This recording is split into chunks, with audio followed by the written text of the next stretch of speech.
Hello, everyone, and welcome back to the Battle Ready podcast. This is the place where we bridge the gap between faith and fitness by renewing your mind, refining your body, and refreshing your spirit. My name is Dr. Kalie Judge, and we are going to talk about the connection between mental health and fitness and how incorporating fitness into your daily routines can help you along your health journey.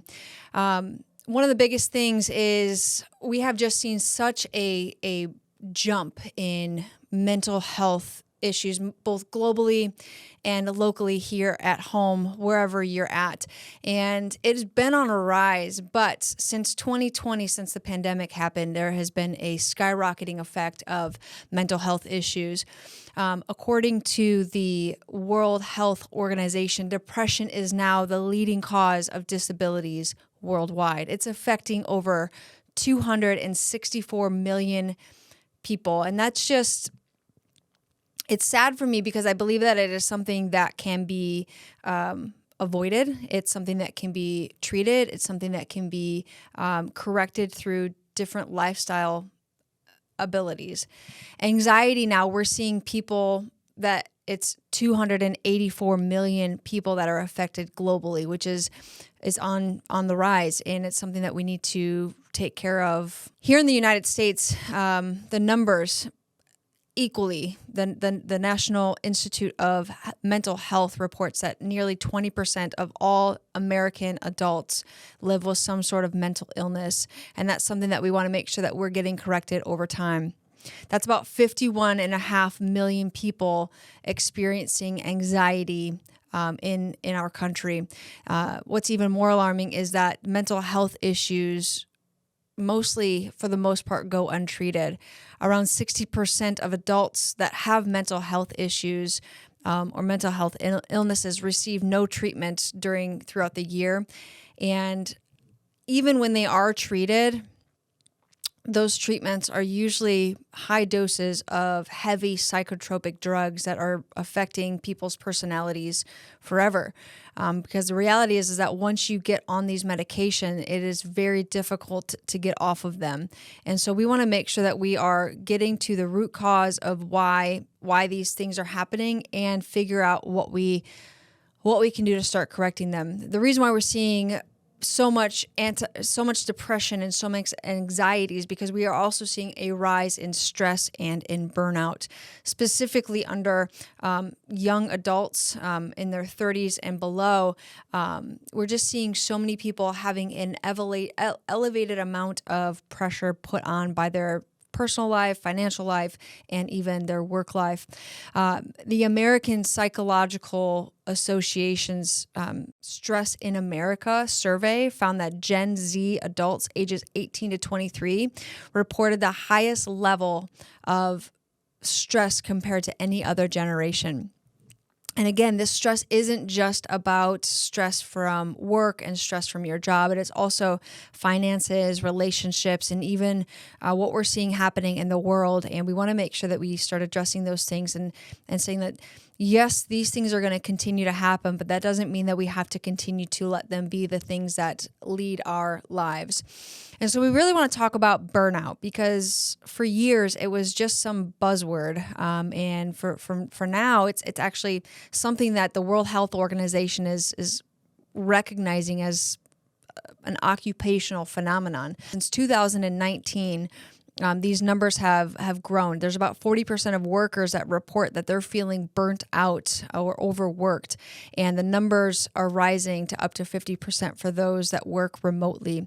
So the more that you work at home, the more that you feel like you're burnt out. And one of those big things is that we have such a high-paced society. We have such a go society. But not only that, we are bombarded with information. We're bombarded with emails and text messages, social media, news alerts, things popping up on our phones, friends calling us and telling us things are happening. And so we really want to take a look at and see why is this happening and how do we stop the overstimulation in our brains. The constant connectivity is the thing that's giving us an overstimulation, making it difficult for our brains to be able to shut down and rest. We're also seeing an erosion of boundaries. And so what I mean by that is that we're having a hard time figuring out how to separate work and personal life. And so we're bringing our work home. And if you do work at home, it's already there and you don't know how to stop and start these things. And so it's just affecting our lives because we can't shut these things down. All of this together is leading to chronic stress, which over time is going to affect our mental health and the way that we can incorporate functioning into our lives. I think that our easiest way to deal with overstimulation and burnout is to shut down.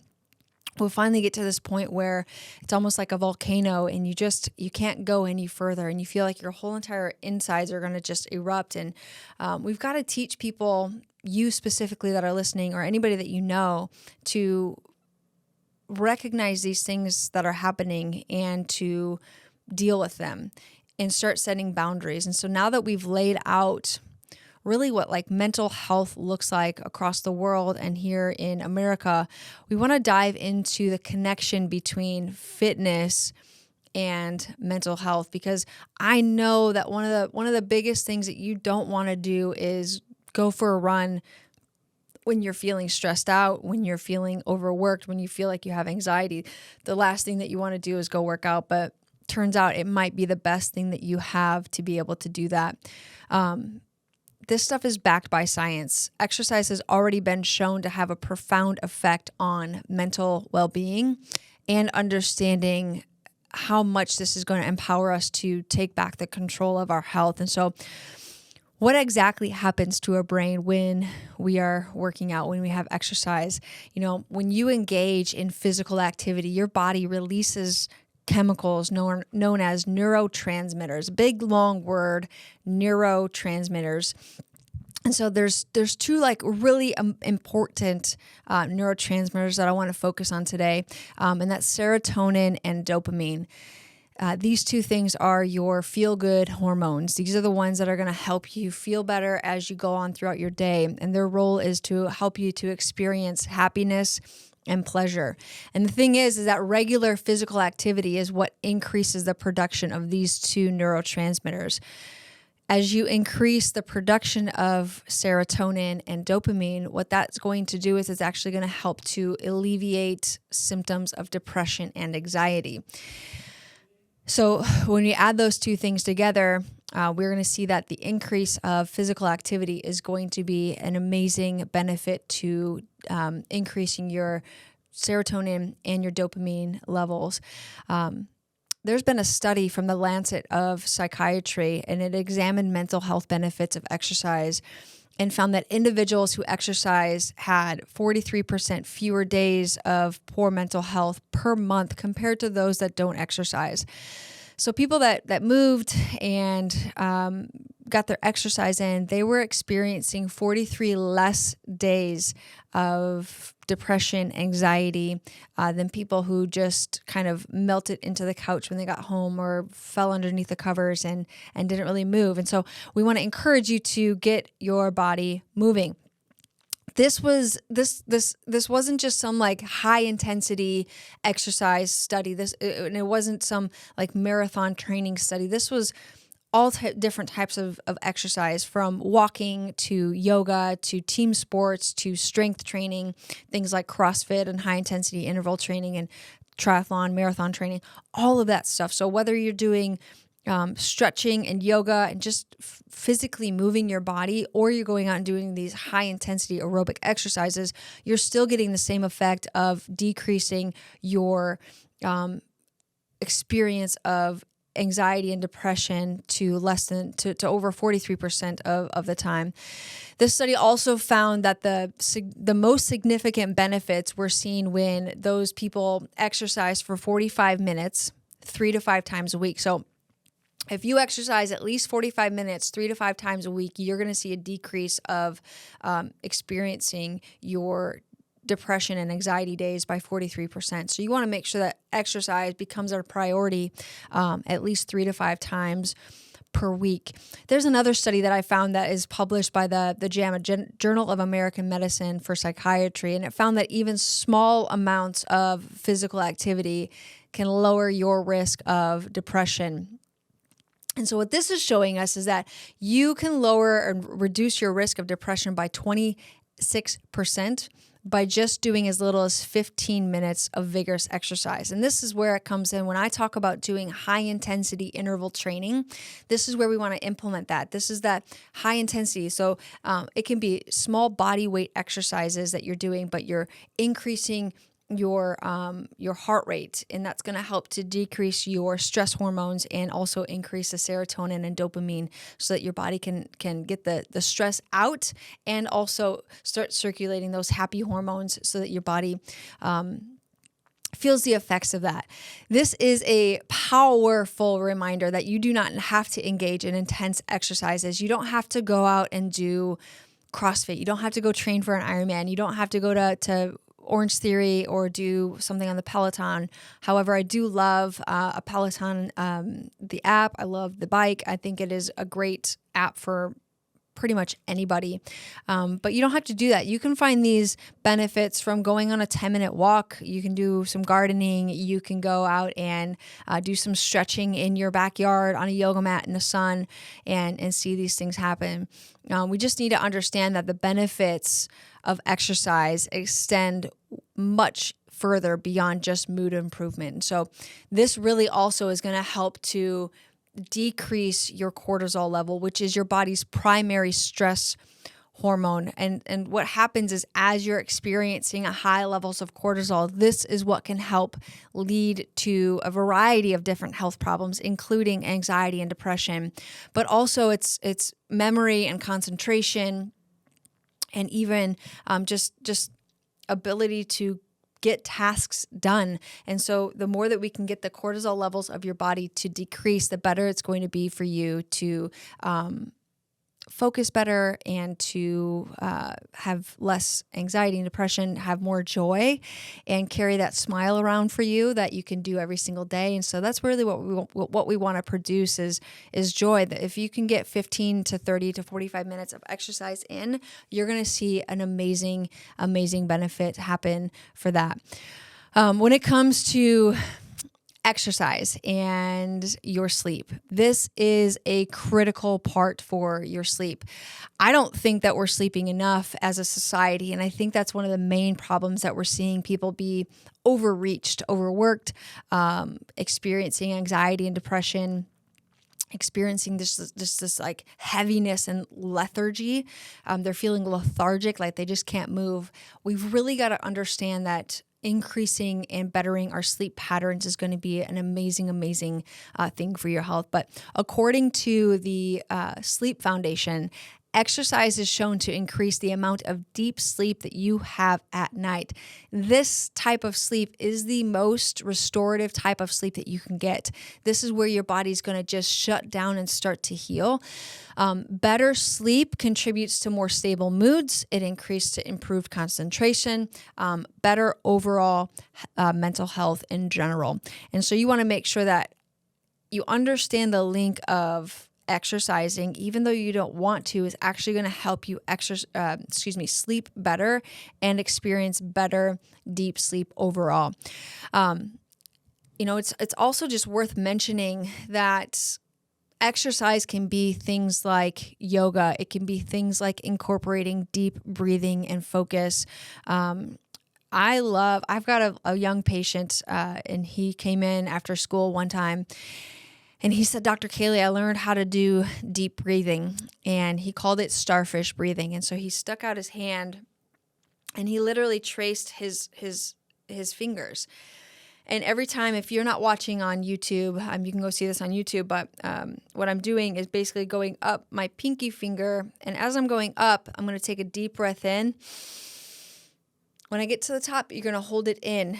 And then when you go down on the inside, you're going to breathe out. So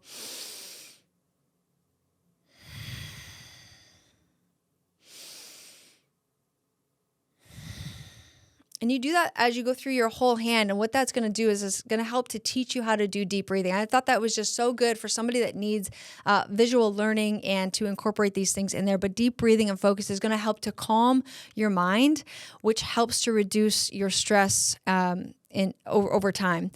I love the app New Calm. I talk about this before. I love that app. I also love Heart Math, which is going to help you to connect your brain and your heart. I'll talk more about that as time goes on. But these things, when you incorporate deep breathing into your daily routines, this is going to help you stay present. It'll help relieve mental tension, and it'll help you get through your day. So even if you find yourself in a moment of anxiety, go through starfish breathing. You can put your hand underneath your desk, and you don't have to have anybody see that. You can just mentally think about that. Breathe in for 3 seconds, hold it for a second, breathe out for 3 seconds, hold it for a second, or maybe 5 seconds. We do box breathing too. So breathe in for 3 seconds, hold it for 3 seconds, breathe out for 3 seconds, hold it for 3 seconds, and then continue that cycle as you go.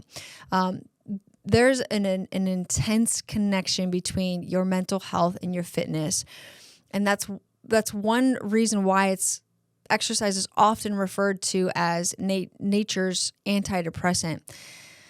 It's natural, it's effective, and it's the best way you can boost your mental well-being. It doesn't require drugs and medication. It doesn't require a prescription. It doesn't require you to go to the doctor's office. And I'm not saying don't go to the doctor's office if you're experiencing these symptoms. I believe there's a time and a place for you to be going to the doctor. And if you are under the care of a doctor, just make sure that you are seeking their advice through this and ask them what exercises you could be incorporating into your routines to help with this. So while the benefits are clear that physical activity is something that's going to help you to overcome your stress, anxiety, depression, we also want to understand that we're living in a world that is overworking us and it's overstimulating us. And so you've got to get better at developing boundaries. And so we've got to talk about being overworked. The traditional 9-to-5 workday is becoming a thing of the past. According to a Gallup poll, the average full-time worker in the United States now works about 47 hours per week. And 39% of employees report working more than 50 hours per week. We've just become a culture that is ready and willing to be overworked and also put our physical activity to the side, which in turn is going to increase mental health issues over time. The World Health Organization has warned that working long hours is linked to about a 35% risk of a stroke and 17% risk of heart disease. So again, it's not just about mental health. It's how your body's responding to this. You're going to start carrying things. I'm a chiropractor, and I see people come in that are overworked, and their body is just in this tight pressure position. And we want to start to recognize that and understand that what's it worth? The other question is like how much of your workday is caused by procrastination? Are you needing to work 47, 48, 50 hours per week? Or is there things that you can do throughout the day, not getting distracted and having focused time at work to get the things done that you need to get done? So that when you do get done, you can shut everything off at work and go home and be fruitful. The thing is, I see people at work scrolling on their phones, not doing their actual tasks that they were designed or supposed to be doing. And so this is actually causing us to lead to more overworking and longer hours at work because we're not spending focused time at that. So maybe there's a war plan that you can go through that you can intentionally focus on throughout the day. And we'll do a video on how to do war planning and figuring out what your day-to-day tasks should be and what the best way to do this. The reality is that overworking doesn't just lead to burnout. It also reduces our ability to engage in healthy activities such as exercise and socializing and even getting enough sleep. And so when you're exhausted from a long day of work, the last thing that you might want to do is go for a run. Just like I said before, it's for me even too, it's oftentimes the last thing I want to do at the end of the day, which is why I typically do things first in the morning, because I know that if I can get it done, then I know I accomplished that, and I'm going to get it done before I experience stress of the day, before I start feeling fatigued, before all these like personal emotional feelings start to kick in. I know that I can take a stab at my physical activity if I do it in the morning and not have to worry about what comes throughout the day. In addition to overwork, we're also dealing with overstimulation. We've talked about this. We have our phones attached to our hip. I know that, if you forget your phone at home, it's like the world has ended. And so we want to make sure that we're understanding that even though you may need your phone for things, it's okay to shut down. It's okay to turn the notifications off of your phone. It's okay to put it on to silent. It's okay to put it on do not disturb. It's okay to not answer text messages right away. It's okay to go back later and answer emails. There should be like 2 specific times in the day that you're answering these emails. And as far as text messages, there might be a group of people or specific people that you absolutely have to answer text messages and respond to things. Put them on a list that they can like override the do not disturb. But for everybody else, like block them out and answer them when you can answer them. Our brains are just not equipped to handle the constant stimulation that we experience.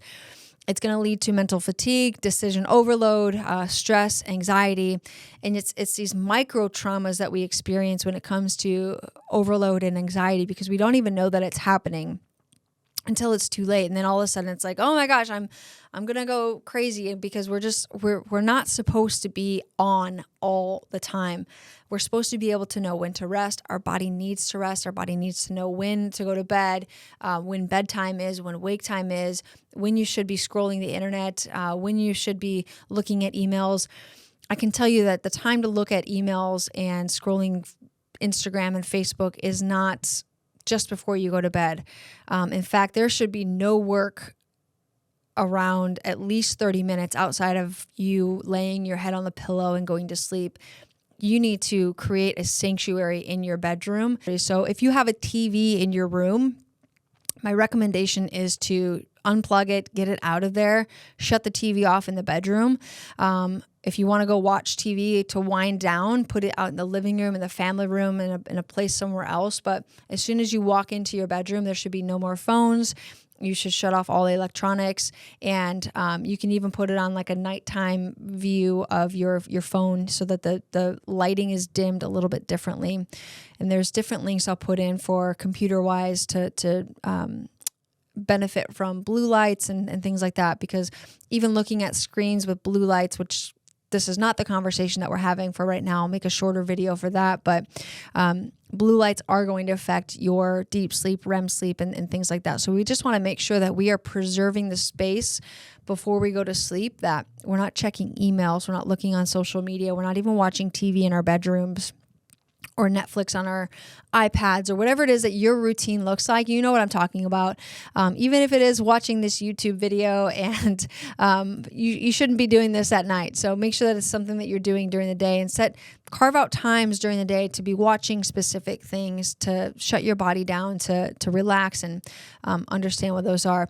Chronic stress in particular is a silent killer. It can weaken your immune system. It increases your blood pressure. It contributes to mental health disorders over time, including anxiety and depression, like we've been talking about.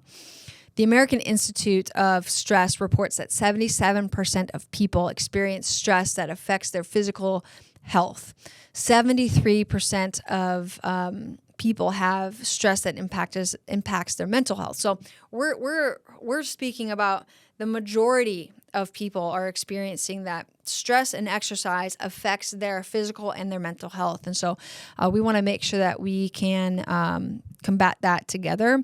And that's just really by implementing small strategies. And so, number one, I want you to become really, really clear on what work time is and what personal time is. And within your personal time, become really, really clear on what time you are going to be looking at your emails and your social media, when you're going to be working out, what it looks like. And even when you're at work, I want you to become really, really clear with taking 5-minute breaks and either stretching, going and walking around the office, walking around your house, taking deep breaths. Go step outside for a minute, take deep breath in outside.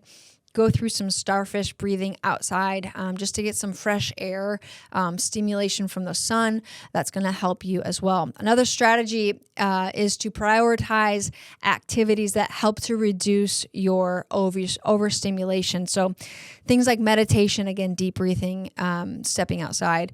I love New Calm, like I've talked about. This is an app that I use. I listen to different wavelength musics that helps me to kind of relieve stress and sleep better and get through my day.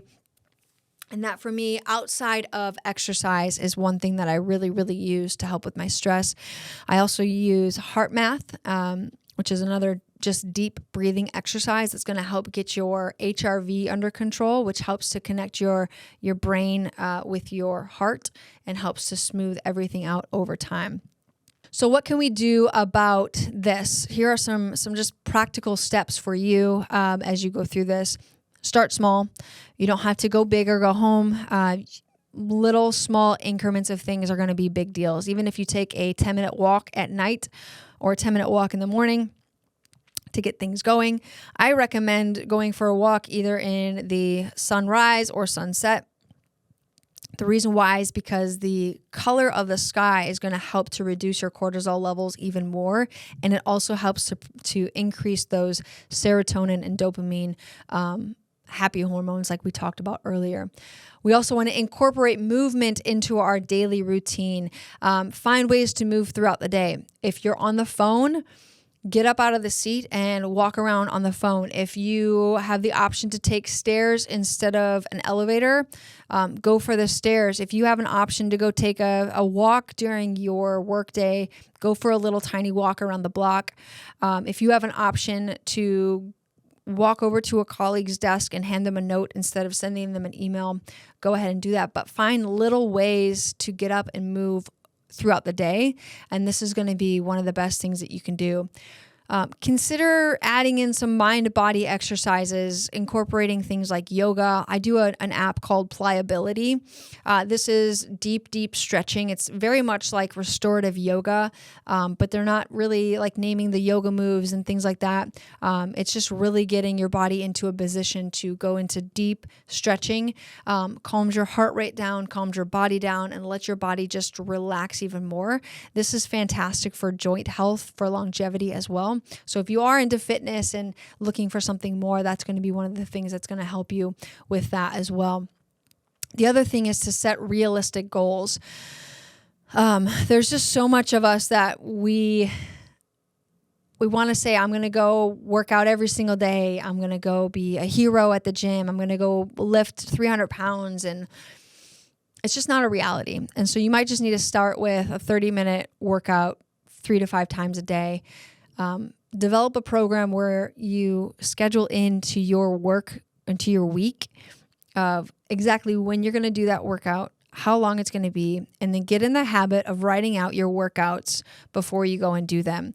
I have a coach. I have an app that tells me everything that I need to do, but in the seasons where I'm not training and I don't have the coach, I actually write out all my workouts on Sundays, and that way I can just wake up on those days and I know what I'm going to be doing. So take the time during a day of the week that you can plan and prioritize your workouts and schedule them into your week. And those are things that just can't move. It's almost like you had a doctor's appointment and you wouldn't move it. Same thing with this, is that understanding that if you make an appointment with yourself, like I've talked about before, if you make an appointment with yourself, this is the most important appointment that you're going to have for the day. So don't give in on yourself. Don't give up. And just understand that you are important and you're worth every single minute that you've scheduled out for yourself. We want to make sure that you prioritize rest. We know that rest and recovery are just as important as physical activity and working. The problem is that we don't prioritize rest, and we've become known as a society that it's not the popular thing to do. But you want to do it well. You want to make sure that you're moving and you're exercising and you're doing these things well, and not just falling into the trap of I need to rest and there's nothing more that I can do. So another thing is disconnect to reconnect. The reality is that we just have way too much stimulation. We've got too many phones. We've got too many. I'm right here alone. I have an iPad, I have a computer, and I have a phone, and I have a watch.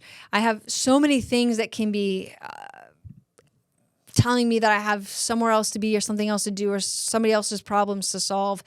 But the reality is that I put them all on silent so that I can make sure that I am with you intentionally, focusing on this, and this is my time with you. So get better at setting boundaries and being okay with putting your phone on silent and putting the do not disturb on. Another thing is get around people that support this. One of my favorite quotes is, "You are the sum of the 5 people that you hang around with the most." The reality is if you're around a lot of people that just aren't feeding into the goals that you want to be experiencing, then you're going to find out that you're going to fail over time. You'll also find out that over time, the people that are holding you back are going to pull you back in. There's this theory about the crabs in the bucket, and there's a bucket and it's filled with crabs. And as soon as one crab gets to the top and starts to pull himself up, instead of the other crabs boosting him and pushing him out, they actually start grabbing onto his legs and start pulling him back into the bucket. It's that whole thought process of misery loves company. And so you don't want to be around people that are going to be pulling you back into the bucket. You want to be around people that are going to push you and catapult you into the next steps of your success and your goals in your life. Having a support system is going to make a huge difference for your mental, your physical, emotional, spiritual health. And so you just want to make sure that you get around people that are going to be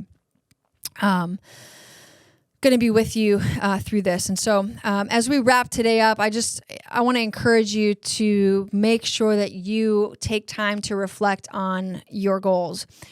What do you want to see happen in your life? What do you want to have happen in your future? What do you want to have happen in your world? And you can be the one that starts to incorporate these workout, fitness, sleeping routines and see the benefits of how that's going to pan out for you. The smallest changes can lead to the most significant improvements in your mental health, and just understanding and knowing that you are still in control of your health. You're in control of who you hang around with the most. You're in control of the outcome. You're in control of what you need to put on moving forward. And so just because you've done something one way for your whole entire life doesn't mean that you have to do it that way for the rest of your life. It's okay to make a change. It's okay to be different. It's okay to step out. And so make sure that you're making those small changes, putting into the routines, making sure that you are exercising and making that a priority, because we want to see you start to bridge the gap and connect the mental fitness and your physical fitness, and see how when you connect those two things, how they can grow together. Taking care of your body, we're also going to take care of our mind. Our whole thing here with Battle Ready is to bridge the gap between fitness and faith. And that is through renewing your mind, refining your body, and refreshing your spirit. And so we're going to continue to make videos like this and podcasts and put these things together for you. But if you liked this video, please make sure that you hit the subscribe button, that you like it, that you leave a comment. You can jump over to Instagram and follow us at Battle Ready Co. And I'm putting up different reels and inspirations throughout the week for you to be able to be reminded on what you need to do to live a happy and healthy life. So stay strong, stay healthy, and most importantly, stay battle ready.